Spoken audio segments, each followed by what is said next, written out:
All right, Shalom. I want to start off by giving all praises, honor, and glory to Yahweh, Bahashem, Yahushai, Bahashem, Harakak Wadash.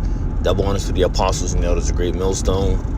Peace and salutations to the hopeful elect. And I'm going to jump straight into it. It's the book of Jeremiah, chapter 28, verse 8. And it says, "The prophets that have been before me, before thee of old, prophesied both against many countries and against many kingdoms, of war and of evil and of pestilence.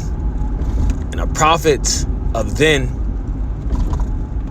are subject," or as the scriptures say, the spirit of the prophets are subject to the prophets. Well, if you are a prophet back then, you're a prophet now. And the message is the same. Right? The message is the same. Because we are still prophesying against another wicked country or another wicked kingdom.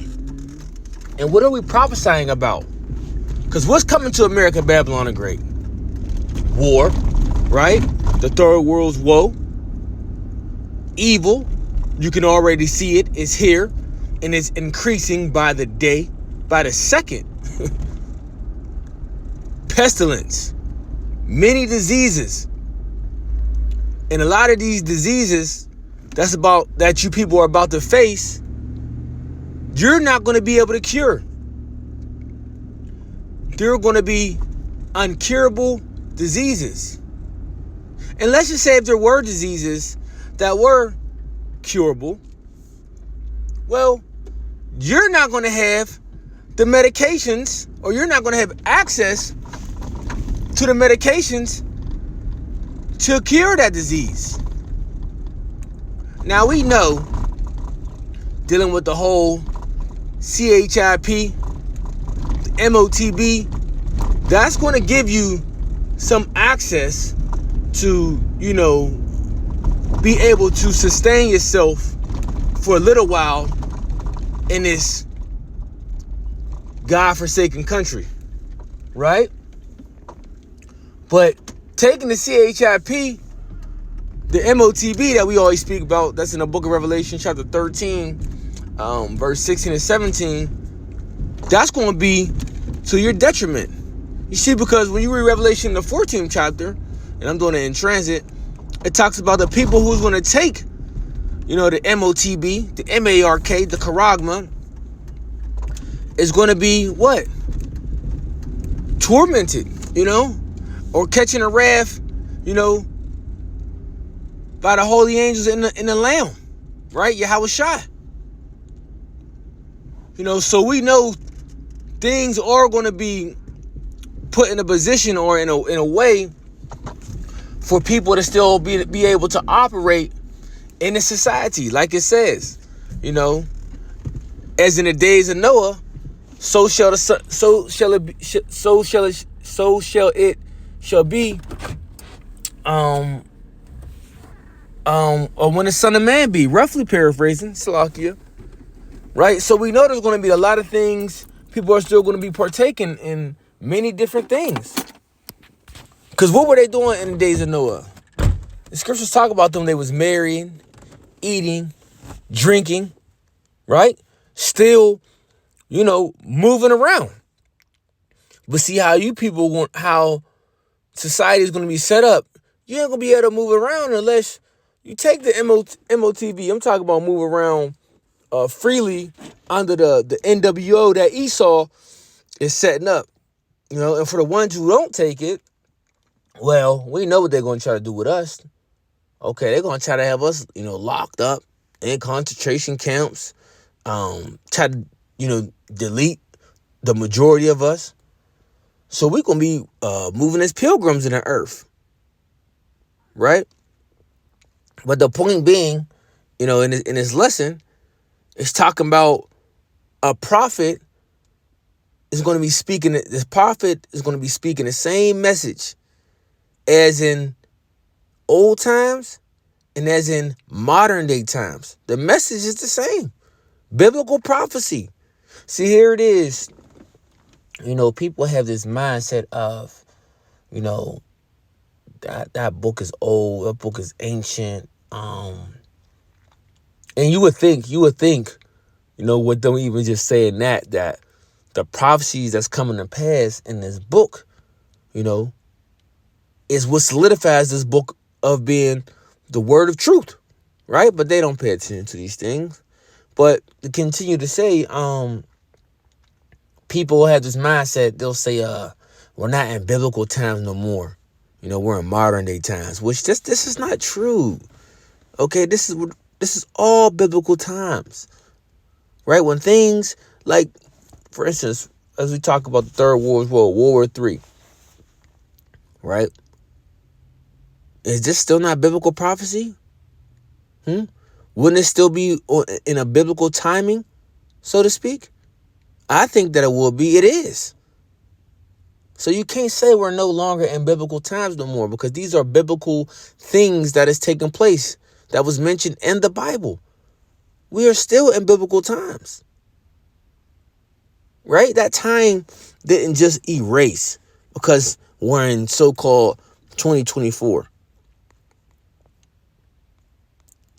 Now, when you get the book of Revelation, chapter 11, verse 14, it says, the second, it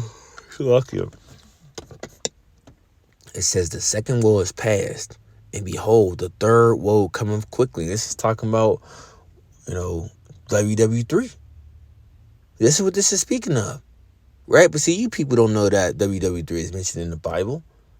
You people don't know that America, which is referred to as Babylon the Great, the whore that sitteth upon many waters, modern day Assyria, spiritually Sodom in Egypt, the land of the Chaldees, Asareth, right? You don't know that these are code names for America?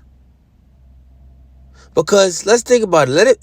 Let's say the Bible just said America, plain, right? Plain as day, America or United States. Man, they would have got rid of these books so fast.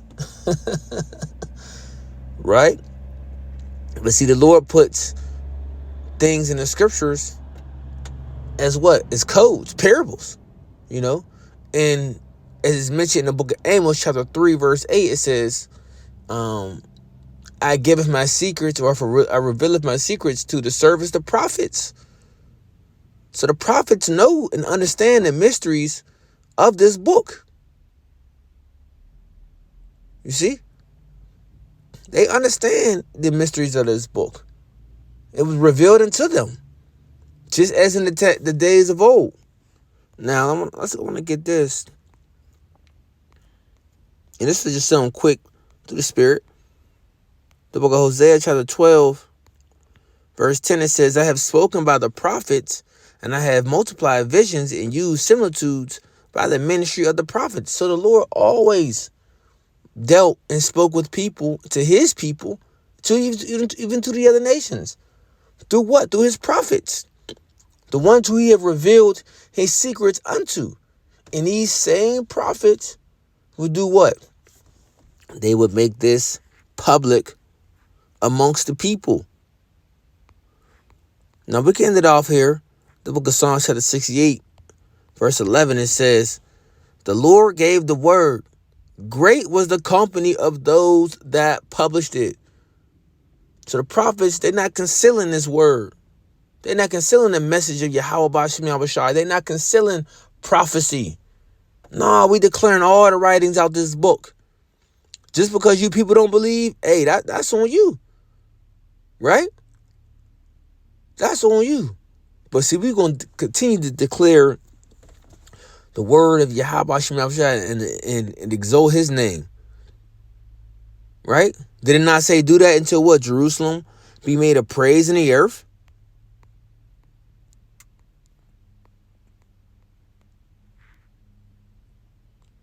Book of Isaiah chapter 62 verse 6, it says, I have set watchmen upon thy walls, O Jerusalem, which shall never hold their peace, day nor night. Ye that make mention of Yahweh, keep not silence, and give him no rest till he establish until he make Jerusalem a praise in the earth. So there you have it. So we got to continue to do this work of Yahweh Shem Shai as watchmen, as servants, as prophets.